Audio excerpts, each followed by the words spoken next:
Welcome to Caregiver Connections.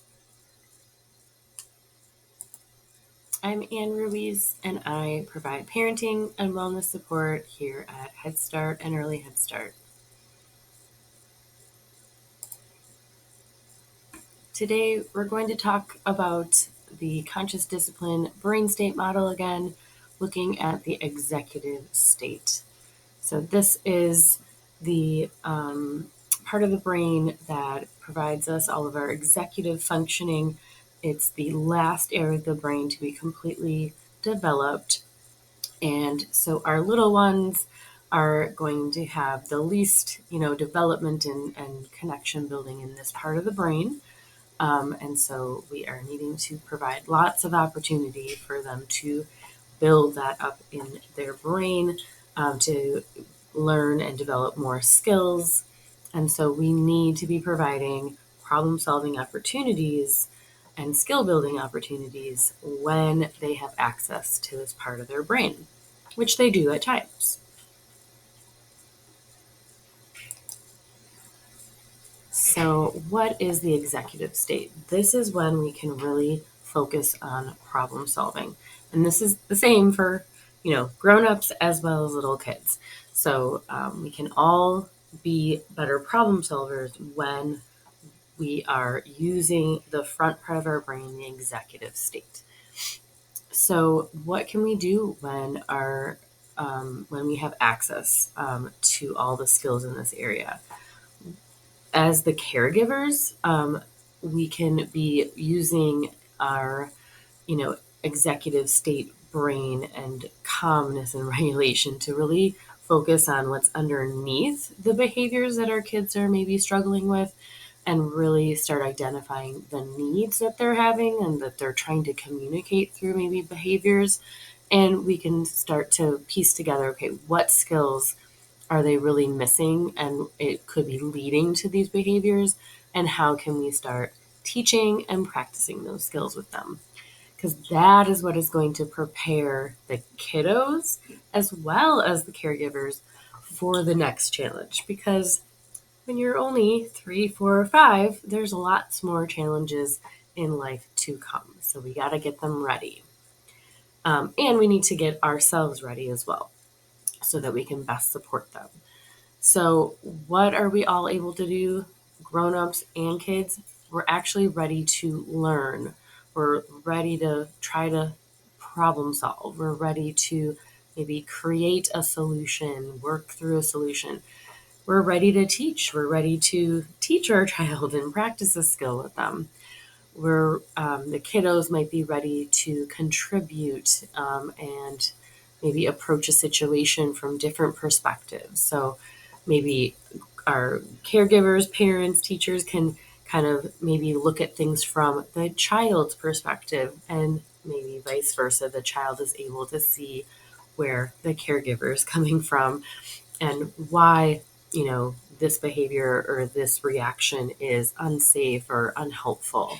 And so they might be able to better understand that when they're in their executive state.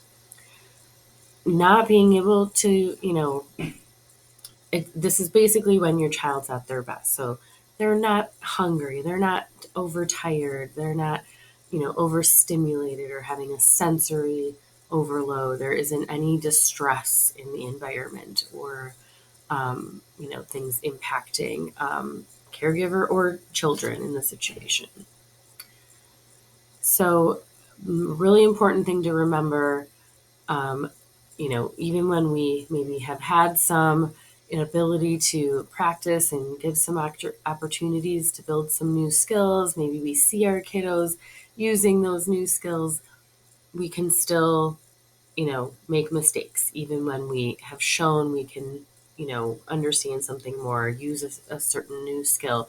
We're still going to have some mistakes as we're learning, and we just want to see that those mistakes as opportunities to keep practicing and keep learning.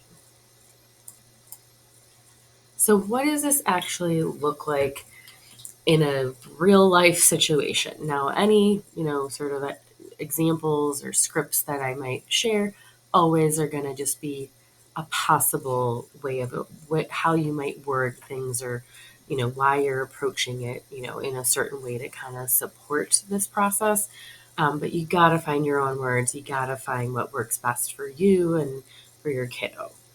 But what it might sound like after maybe a tricky behavior, you were really struggling to tell me you needed help when you hit me. You could say, I need help or help instead, right?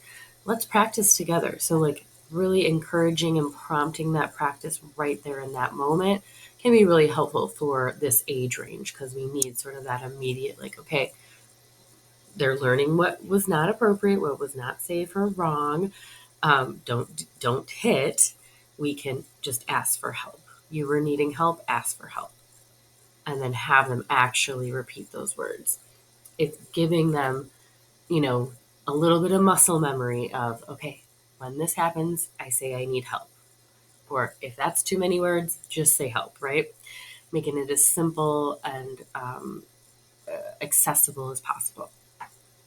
When you get frustrated with a toy, what could you do instead of throw? So now this is sort of like creating more of a collaborative problem solving process. A lot of times, right, parents that I talk with are like, really, you want my 3-year-old to come up with an idea?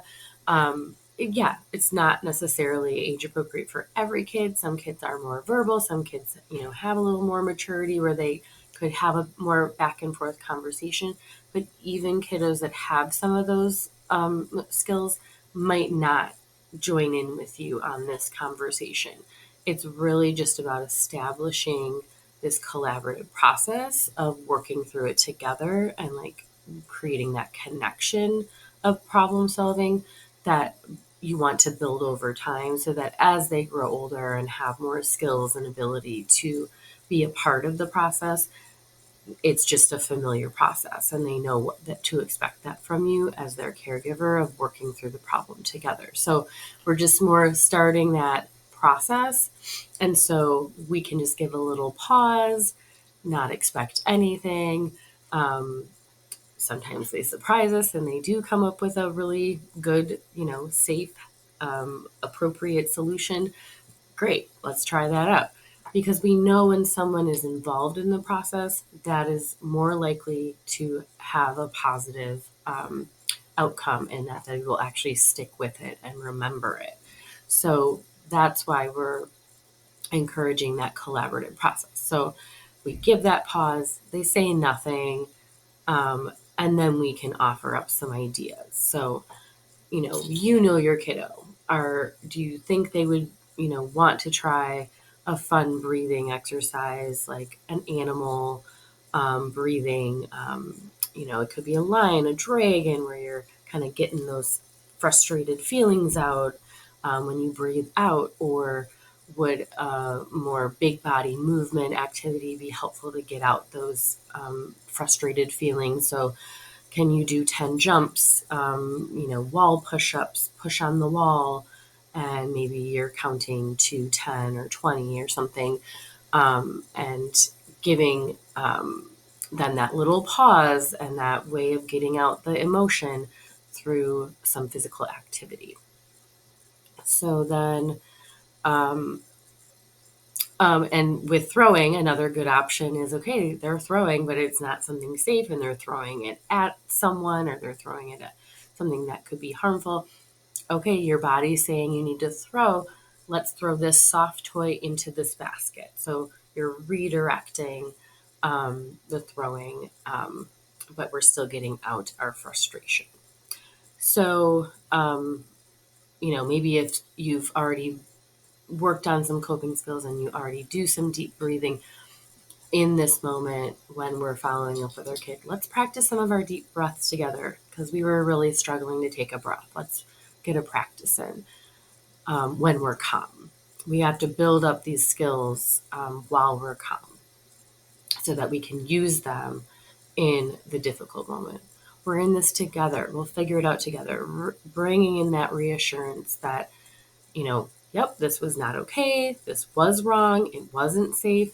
We got to do something different, but I still love you. We're still connected. We're figuring out a solution. and a new, working on building up new skills so that our kiddo can handle the frustration, upset, etc., in a healthy way the next time, preparing for that next challenge that will come. Let's practice some coping skills together so you know what to do next time. So again, just really directly like laying it out. Okay, you didn't have the coping skill ready. We couldn't get that going, so let's practice it now, and then next time maybe we can actually use it.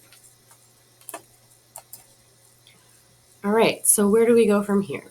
So we're just really going to remember that both children and caregivers can access more skills when we're calm and regulated.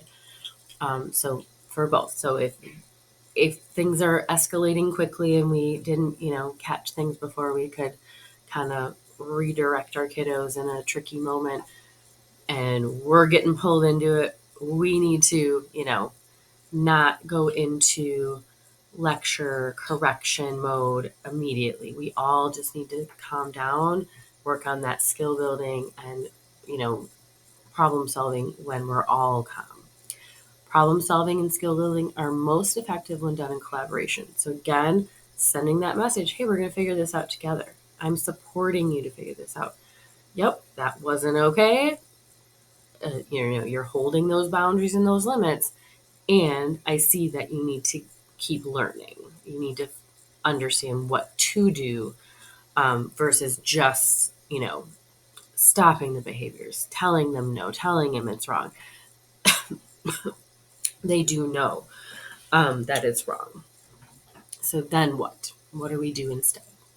And then we can support that by modeling it and practicing those skills with them really often and prepare for those next challenges. So where can you add some practice into the routine? When are your kids at their best?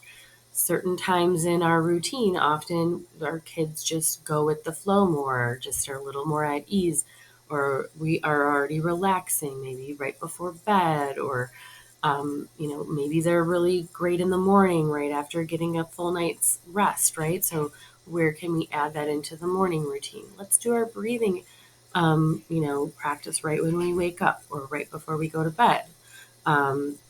Maybe do one right after, they come home from Head Start or wherever it makes sense to fit it in when they're feeling their best and feeling connected with you. Expect mistakes, see them as opportunities to keep learning. Even if we've, again, been seeing them doing really well and building up some skills, when they make those mistakes or we kind of see a little bit of backslide into things that we hadn't seen in a while, it's just telling us something that we got to keep going, and keep practicing. Because change in behavior really does take time. And so that's true for grown-ups, that's true for little kids. From a grown-up perspective, a lot of times grown-ups have to maybe unlearn something before they add in something new, a new behavior, a new habit, a new way of approaching something.